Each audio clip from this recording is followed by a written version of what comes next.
Hello and welcome to the Disruptive Innovation Festival, the online festival of ideas curated by the Ellen MacArthur Foundation that asks, what if we could redesign everything? I'm your host today, Merton Lansley. I work with the digital team at the foundation, and we're joined by Circularize. Now these guys work with the blockchain to push towards a more circular economy by merging that disconnect between physical objects and the digital world. So don't forget that this is an interactive session and that you can ask any questions down below or go on Twitter, #ThinkDiff or #Circularize to get in with the discussion. So now I'm going to pass you over to the guys at Circularize and David will kick things off. So take it away. Hello and welcome to Delft in the Netherlands. We're here in the Yes Delft Center on the edge of the TU Delft campus. I'm joined with Circularize, and we're going to be looking at using blockchain to merge the physical world with the digital world. Let's introduce who's at the table with me. First of all, Jordi. Hi, I'm Jordi. I'm founder of Circularize, co-founder of Circularize. I will be answering all your blockchain questions today. And I'm joined together with my other colleague, Mesbah. Oh, who's just run off. He's gone to do a bit of clicking for us just to keep the show on the road. There you go. Now you can see it. I'm Mesbah. There we all I'm are. Jordi. Here we all are. That's fantastic. Well done, guys. Thanks. Yes, we're certainly going to be looking at this phenomenon of blockchain and the physical with the digital. I'm those who know me. David Peck, TU Delft. You may have heard me on the massive open online course that we've run in partnership with the Ellen MacArthur Foundation and Leiden University and other colleagues. And what interests me is the physical world. And I'm really fascinated on how the digital world can help. So I've got a couple of just quick slides I was just going to talk through. Have we got the first slide to pop up so we can have a look? Yeah, here we go. Yeah, I love this. This is the world full of challenges.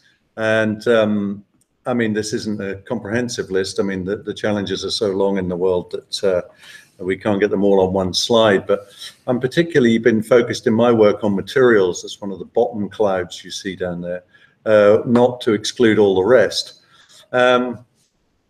What's really important to me as well is the energy and the climate and the waste issues we see on there. But there's a tension down below there, and it's as we move forward with of course, I believe and expect that a transition to a circular economy will really help in addressing these challenges. But there are two sort of tension thoughts there. And one is limits to growth. So in other words, we're heading towards 10 billion people on this planet and there's only so much stuff. And therefore, we're going to hit a point where we have to talk about significantly less. Or, and this is unfortunately sometimes or, I don't agree with it, but sometimes or, tech will fix it. We'll go somewhere else in the universe and go mining there and get resources and energy from elsewhere. And that's where the tension area lies, at least in my research. If we look at the next slide I was going to talk through. Yeah, and this isn't very clear, but this is all downloadable and there'll be links to this as well. This is called critical materials. So this is where you have a two-axis graph. You don't need to read it, but the two-axis graph across the bottom will talk about economic importance of a material or the economic hit if you don't have that material. And the vertical axis will talk about security of supply and whether you can be sure that you're going to get that material. And there you see a range of materials. This is the EU list, which basically say, well, we've got a whole bunch of materials which are potentially insecure in supply, but if we don't get them, they're really important. The thing that strikes me about that is a lot of these materials are essential for a low carbon transition. So if we're going to have any chance of keeping this planet well below 2 degrees global warming, and hopefully well below 1.5, I would wish, that's going to be challenging, but we're certainly going to need a lot of these materials. And so that's a tight area. And that's something I worked with Mesbah on way back in the day. And the final slide. And this is a sort of framework that I've come up to try and help me think around the whole area. And it's where you get the traditional areas of going to a circular economy. And you see those on the left side where you've got materials, engineering and design and business. So this is where we see a lot of focus with different authors and thinkers around the circular economy are very focused on that side.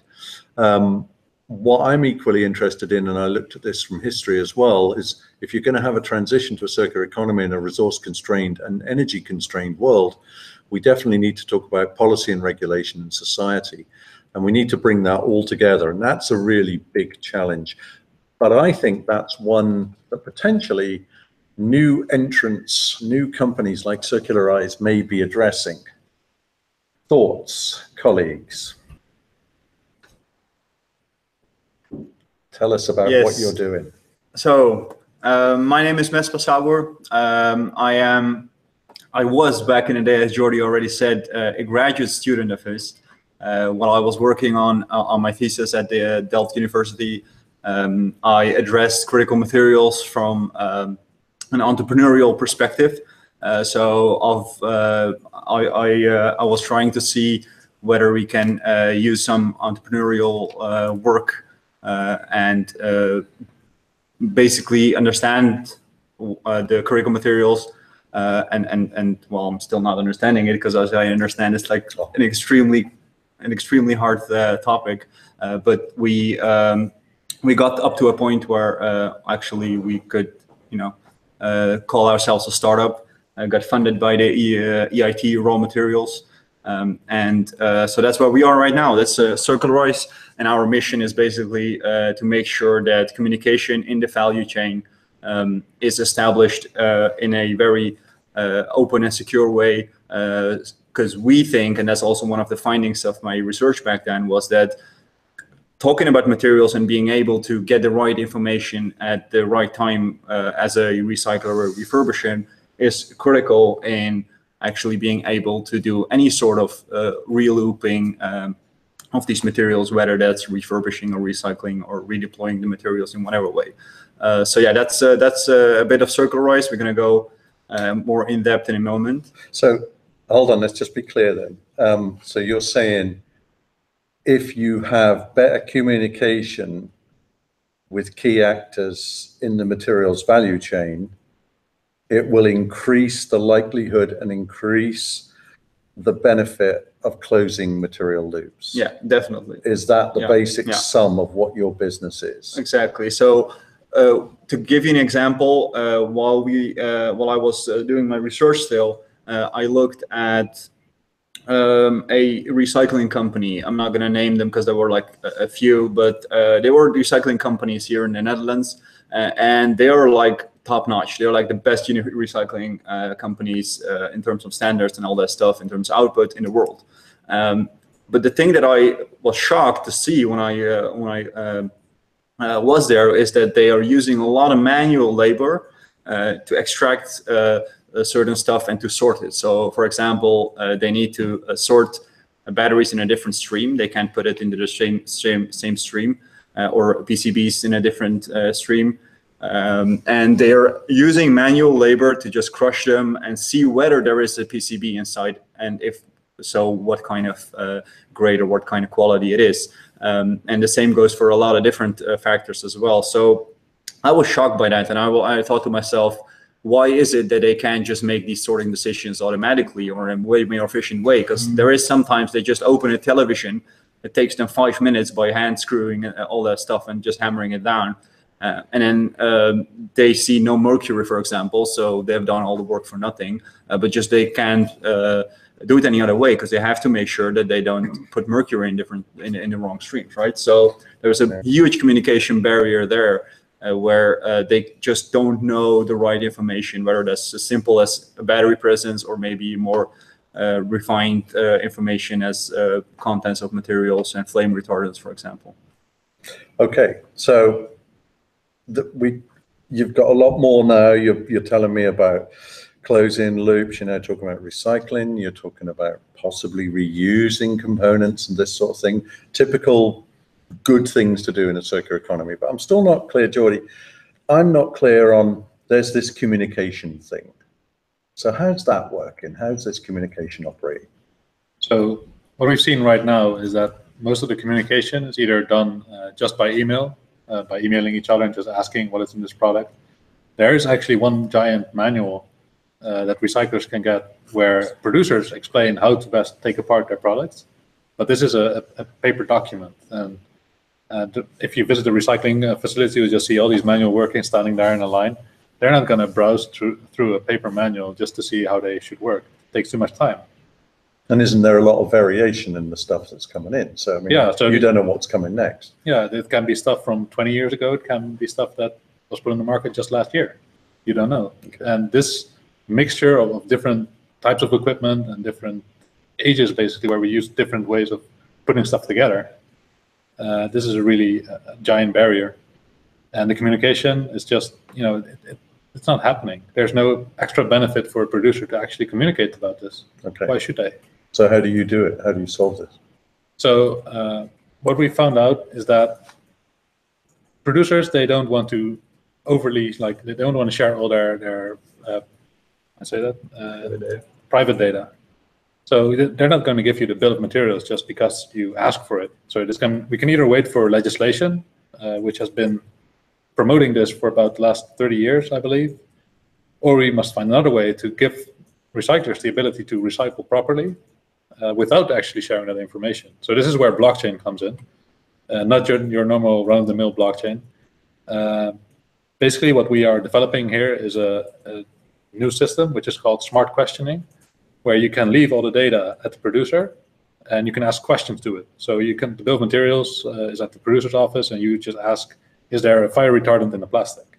You either get a yes or a no, but the yes or a no is calculated at the system of the producer, and only the answer travels. So they're not sharing their information, they're only giving advice, basically. That's how you could see it.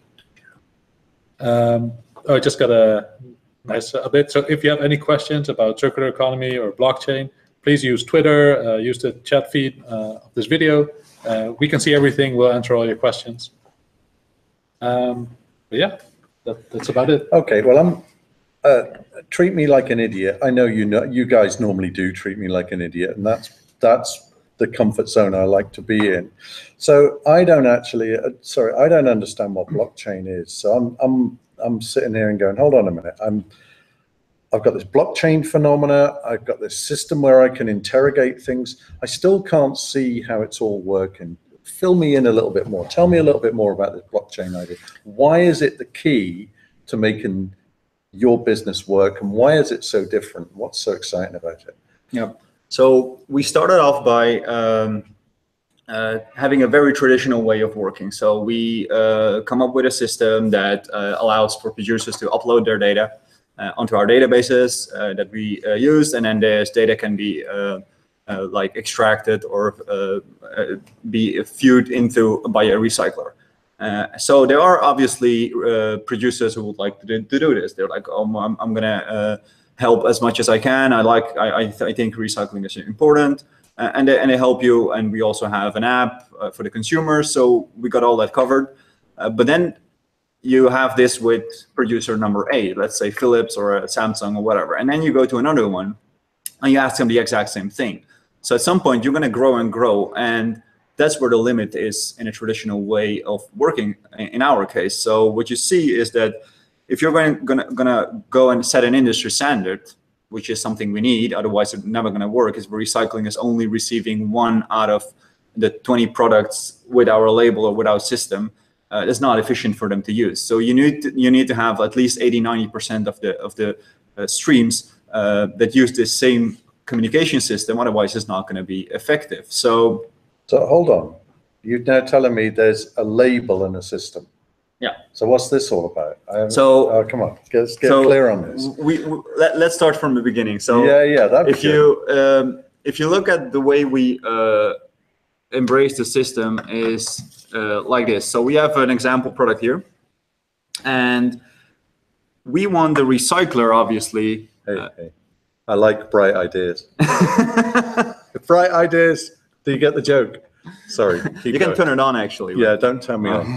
Right. Keep going. So I hope it's a bright idea, because once you have this product, you open it, and then it will tell you that everything about this product can be on your phone. So in other words, you can actually pick up your phone, download our app, and see everything about this product, whether that's going to be the warranty, the user manual, the receipts, the accessories that you want to buy, or you're going to repair it. It's going to be on the phone. So this is something very oriented towards consumers. And as a consumer, you can obviously have all this information. You can repair your product whenever you need it. And this is a way to approach labeling, because that is the start. Obviously, if you want to talk communicate between different parties regarding a product, let's say the recycler wants to know whether it's a battery, you need to do some sort of a communication system. So we start with a label.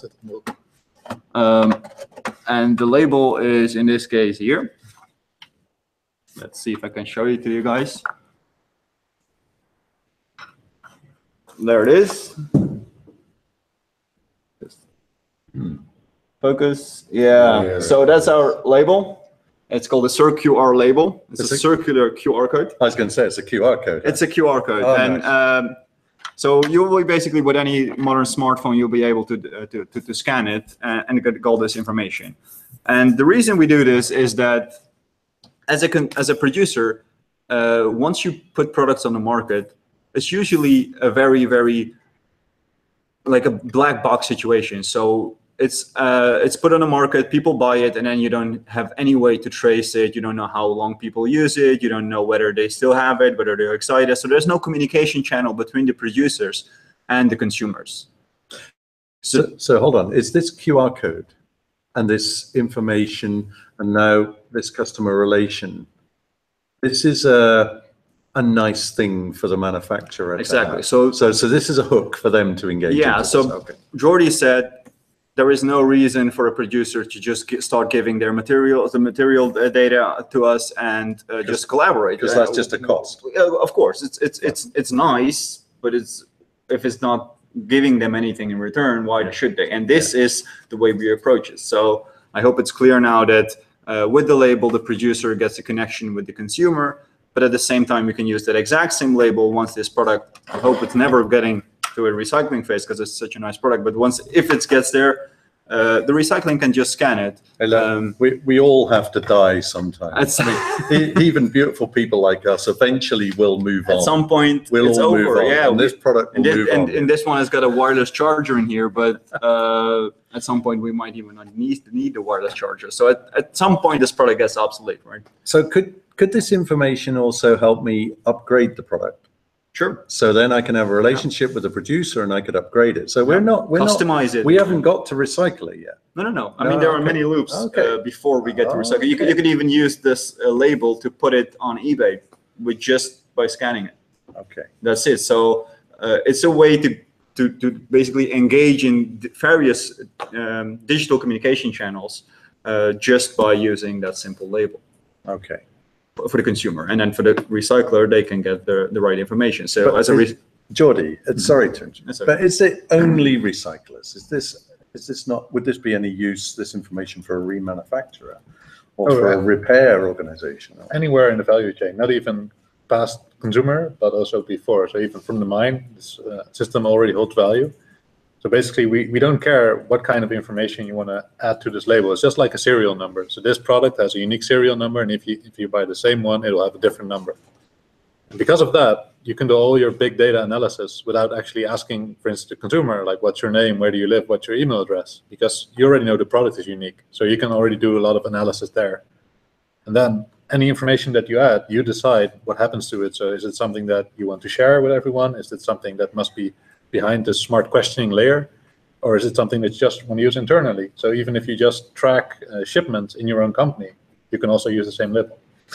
So hold on a minute. Mesbah was just saying this is all very nice for the original equipment manufacturer of the product and the customer, the user, the consumer. Now you're taking it to another dimension because you just dropped in there almost really quickly. I've got this mind. So now, for my research, I'm thinking, wow, critical materials and other materials. And so let's just unpack this product for a second without too much detail because I don't know it that well. But it's got at a guess, because I could see some digital stuff inside there. Yep. 60 plus elements inside it. Okay. We've got 100, 200 parts, possibly, if we're taking all the electronics to pieces. You know, there's main big parts here, you can see them, but then once we start taking the electronics to bits, you suddenly get a lot of parts, okay? And they're coming from all over. Yeah. So we've got 200 parts, 60 elements, and you start doing the maths on that from a global supply chain from all over the world, everywhere from rare earths in China to materials from Russia, South America, wherever, Africa, all over the world. And you're saying with this QR code, different actors in that supply chain could choose to start communicating with each other. So the big problem is not that we do not have this data. I mean, someone manufactured this product, obviously, but someone also manufactured the parts all the way back to the mine. Someone got it out of the mine. Yeah. And they all have a little piece of the information. But it's our job to get all those little pieces together so that in the end, we have a clear picture of what is right in front of us. And even the manufacturer, even this manufacturer, they don't know on an atomic level what's in there.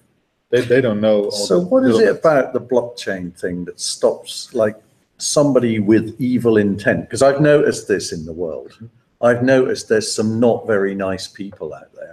I don't mix with them. I mix with guys like you who are just lovely, right? But I've noticed that there are some sneaky, nasty people, and they want to get into these businesses. They want to find out all this information, and lo and behold, they rip off their product and they steal it. So what is it that prevents that happening? So the way we use blockchain is that if you make a statement, in this case data, if you upload certain data or you just say, okay, this is what I know about this product, then that data gets fixed in time. You are not able to change it. You can add to it if something changes in the future, but everyone will know that at that time, this was your information. So that way, even if you have, if you want to change something, probably like an example that we've seen in the past is with mercury.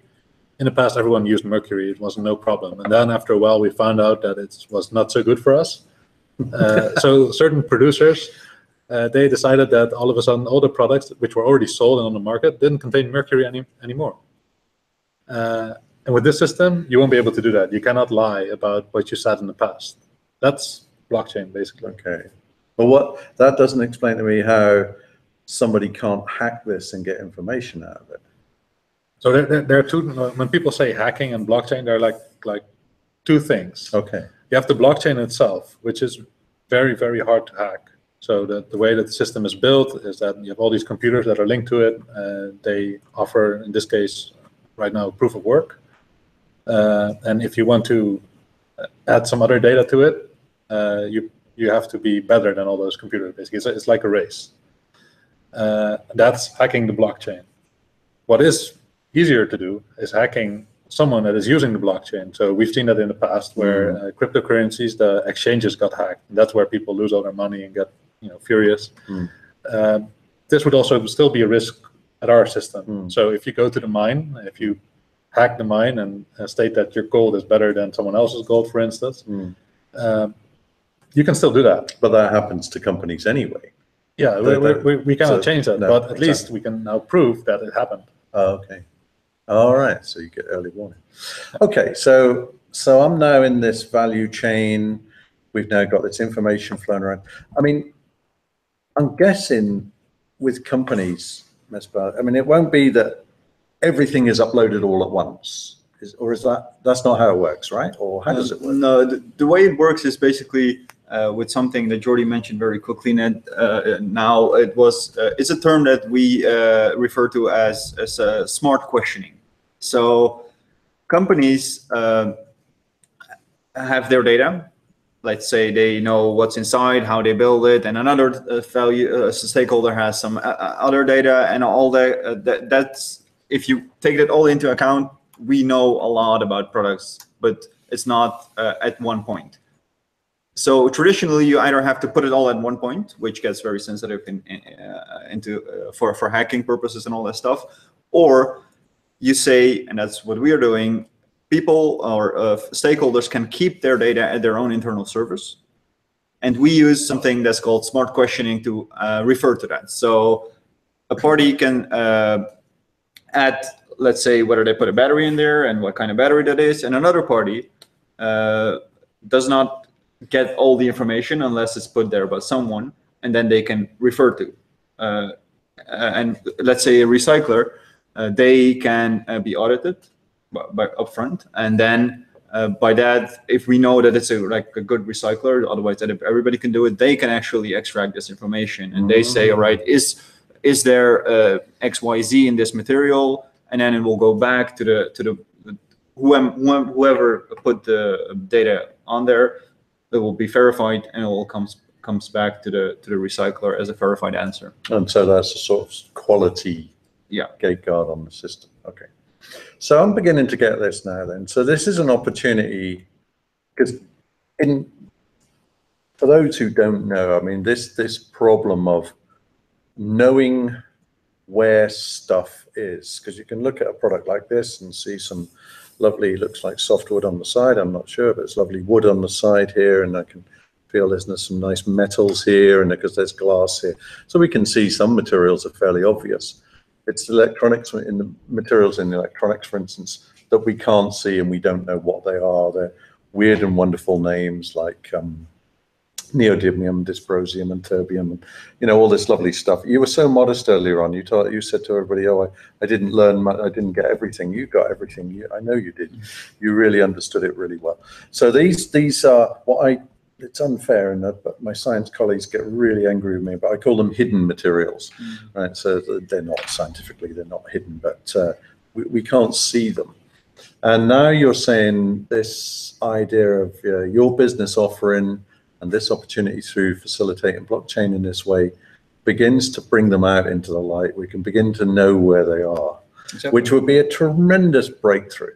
So we mentioned in very briefly in the beginning of the session that we got this organization, EIT Raw Materials. So I can say a little bit about that, and then you can say how they've helped you, because you know more about that. So I've been involved for quite a long while in helping set up and working with, and TU Delft as a core partner with the EIT Raw Materials. What's the EIT Raw Materials? It's an EU program. It's a large-scale program, 7 years in the first instance, but decades after that is the plan that it will go on for. It has, in the first 7 years, a budget of around about 2 billion euros. So it's big. So that's over 2 billion, not million, $2 billion US dollars globally. And the idea there is we've got well over 100 partners from across all the European Union who are joining together to tackle the challenge of raw materials and turn it into a strength for Europe. And I know they like you, because what you're saying is transparency and understanding materials is a key way of turning them into a strength. And I think that's true in anything. As long as there's transparency and understanding, we can turn what feels like a threat, something we don't understand and might be a danger to us, transparency and openness, like the DIF. You see how I did that? You see the connection there with the DIF, the transparency and the openness, Ellen MacArthur Foundation. You see where I'm going. Suddenly turns it into open. But what has the EIT Raw Materials done for your organization? How have they supported you? Well, obviously they started by supporting us just financially. So we got a grant to basically kickstart the whole idea and deploy our testing facilities and all that stuff to make sure whether what we had on paper, whether that's any good in practice. That's resulted also in me and Jordi being able to working on this full time for just about over a year now. And apart from the funding, which is great, we got a lot of help in the network. So EIT Raw Materials got a lot of partners in the academics and as well as in the industry. You mean like me? Yeah, like you, exactly. Yeah. The nice guys. The nice guys, and then the industry, guys. So with this partner, we could leverage it. They have a lot of events that we can attend to, and they also just invite us over to, I think they're in Leuven and Berlin. Yeah, all over Europe. All over.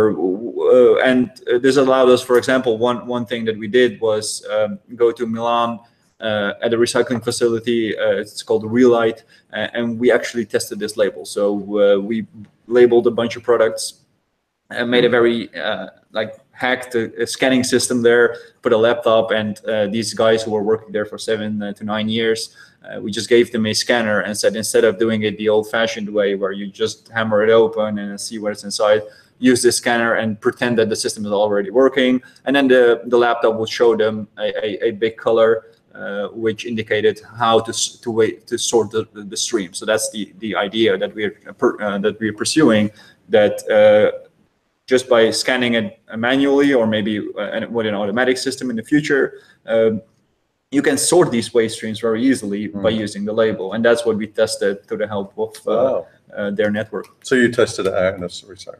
Yeah.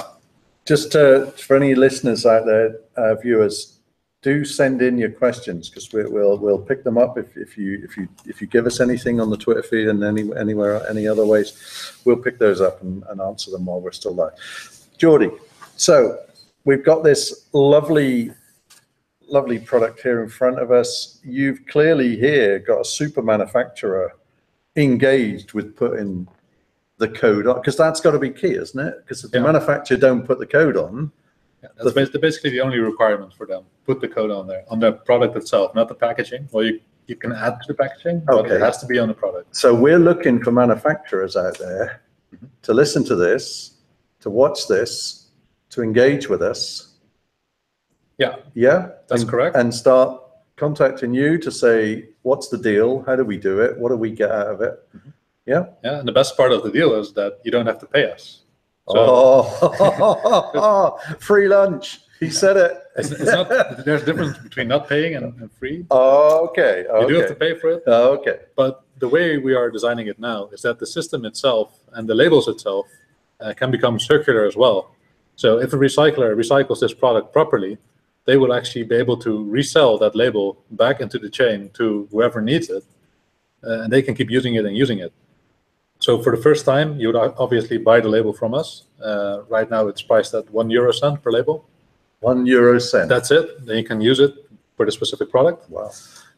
But after that, you'll probably be buying from recyclers. Nice. Could you explain the token system here? Sure. Yeah. So what's this token system? This is kind of risky ground, because the past couple of months we've heard some nice things and not so nice things about blockchain and ICOs, or initial coin offerings. We actually have a big discussion over here in the Netherlands in how we should best handle that. An ICO, initial coin offering, is where most of the time the startup is selling their coins or tokens for the first time. But it's the first time that they're introduced to the market. And this has been wildly successful for a couple of startups, some even reaching above 200 million in funds raised in just a couple of weeks. Obviously, that's an insane amount for startups. You don't need 200 million just to build your startup. But it's nice, though. But the problem is that regulation is now catching up in how they should best handle this, because obviously this new way of fundraising is not regulated yet. We also think that it should be up to a certain point. So we are now figuring out how we can best proceed, because we want to launch in the Netherlands. But once we do that, and that will be next year, basically anyone that wants to buy a token can just go ahead and buy one. And then we have something which is called a smart contract, which is basically just a contract consisting of computer code. So everyone can read it, can verify what's happening in this little machine. You throw in the token, and you get labels out of it. And the whole way that this works is that once you throw your token in, it will look at the average price of the token now, if you compare it to euros, so just the exchange rate, and it will give you one label for every euro cent. So that means if you're a producer, you don't have to worry about any of the exchange rates. You just pay 1 euro cent per label. If you just do the transaction fast enough, that's all there is.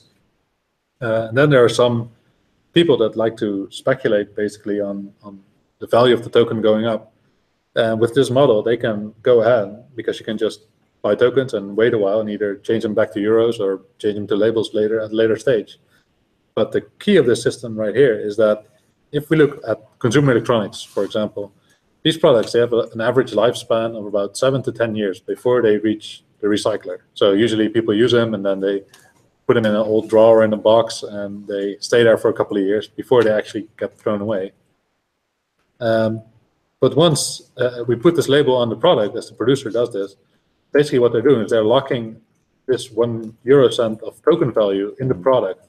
So once it reaches recyclers, they can actually unlock that value, but the value can be different from the initial value that the label was made. So it cannot be, maybe it's 2 cents or 5 cents or even more. And we see that this is an extra incentive for recyclers to start scanning all these products. So what Mesbah said before is that you need a certain threshold of labeled products in the waste stream. And maybe because we add some more value to the product, which can be very easily reclaimed by the recycler, this threshold can become lower and lower and lower and start recyclers to do all their scanning stuff. Yeah. So I just want to add something to the readers that the viewers that have never heard of blockchain or decentralized way of utilizing the application world out there. So basically what this means, this system that Jordi described, is that you don't have to do business with us as human beings anymore. That's kind of crazy, right? So if you go back to the way we used to do business, whatever it was, software or hardware, you always have humans involved. And now with decentralized applications, that's not the case anymore. So there's a smart contract, which is something on the internet. It's open. You can see what this is all about, what it does if you understand the code. Otherwise, you get someone who does understand the code. And you cannot change it. You cannot take it down. You cannot even alter it. So it's always there. The only way to take it down is to take down the whole blockchain system that's around it, which is crazy. So the way then, as a producer, to do business with us is obviously to engage with a smart contract, which is fully deployed by computers, and there are no humans involved.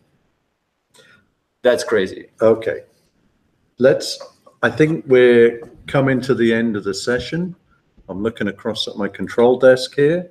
How are we looking? A few minutes, 5 minutes or so. 5 minutes. Well, that's good, because there's a few things I want to summarize and wrap up with and conclude with, and it's a little bit more clarity. I'm really getting it now. I'm loving it. So we got this whole system. Remember the title of this session, using blockchain to merge the physical world with the digital world. And now it's all starting to come together for me. I've got this QR code. This is now my gateway into the digital. So put that on, chunk, I'm there. I've got product info. So for the consumer, between the manufacturer and the consumer, now there's a relationship. And there's all kinds of benefits that go both ways. So there's information, upgrades, could make the product last longer. That's something I'm very interested in my work. So I love all this. So this is now little add-ons and repairs and things that we can do and upgrades and so on and so forth. Fantastic. Nice relationship going on there. Now it's come to the end of its first life. It could go off to repair. It could go off to further reuse. It could go off to remanufacturing. There's a lot of information which flows with this code. Eventually, parts or the whole thing will then go into the recycling system. So then there's massive opportunities there to get, again, that's the physical world, getting stuff out. Jordi, you told us, and you were talking about it as well, Mesbah. You got this whole thing with this Bitcoin, initial coin offering, and this coin offering is allowing other dimensions potentially to come in. And something I was smiling to myself because you said, well, there's things moving in this world. And I thought, yeah, I bet I know one thing that's moving in this world, and that'll be the tax man. Because tax people, there's three certainties. You know the three certainties in life: birth, death, and taxes. You know, the tax guys are going to be there. They're going to be, oh, there's millions of euros flying around. We need to be there. So they'll catch up with everything, no doubt about it. But this is quite exciting, though. So this very elegant and complex structure which you've put in around your business really is quite exciting, and it's not something I've seen before. And that's, I think, what makes me quite excited about it. I can see why the EIT Raw Materials has assessed your business and invested into your business. And now it's looking like the time to take off.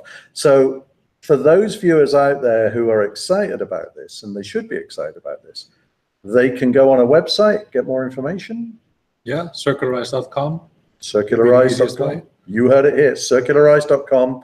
Go on the site, get more information, get in touch with these guys if you've got something that you want to offer and something that you want to discuss with them in business terms. They're open for business, I think it's fair to say. And I think this type of innovation thinking that as an academic and teacher, from my perspective, really excites me. How I'm boring. I mean, let's face it. I mean, everybody knows me. I'm boring. I'm the boring old guy. But you guys, you take what I talk about and then you go, hold on a minute. So if we put this with this, with that, with that, with that, and I never forget, you had to sit and explain blockchain to me a while ago, and I'm sitting there, go, hold on, again and again, and you go, oh, okay, I get it now. You know, unlike you guys out there, they had to tell me 10 times, but I get it now. And this is what makes it really exciting. I think I'm going to conclude now, and I'm going to hand back over to the team on the DIF. Unless there's anything else we need to do, I think not. I think the DIF are now going to wrap up for us and take it over from there. But thanks very much, Mespar and Jordi. David. Thank you very much from Delft. Thank you very much from Circularize, and back to the DIF Central. Great, thank you very much, David. And thanks again to Jordi and Mespar as well. It was a really thought-provoking talk. And I hope you guys at home enjoyed it as well. The idea of tracking a product's life cycle and kind of making it more digital it just seems to make sense to me, and I think that is definitely the way of the future. So I wish you guys all the best of luck in doing what you're doing. So on this topic of on kind of digital themed, I'd highly recommend you check out David Weinberger's session at 8 o'clock later today, where he talks about how humans can thrive when machines are smarter than us. And that talks all about the scenarios where humans aren't needed anymore. And I think it will kind of fit into the idea of, especially when you're talking about smart contracts and there's less need for humans in the digital world. So yeah, thank you again. That's all from me. And we'll see you next time. Thank you very much for watching online, and enjoy the rest of the DIF.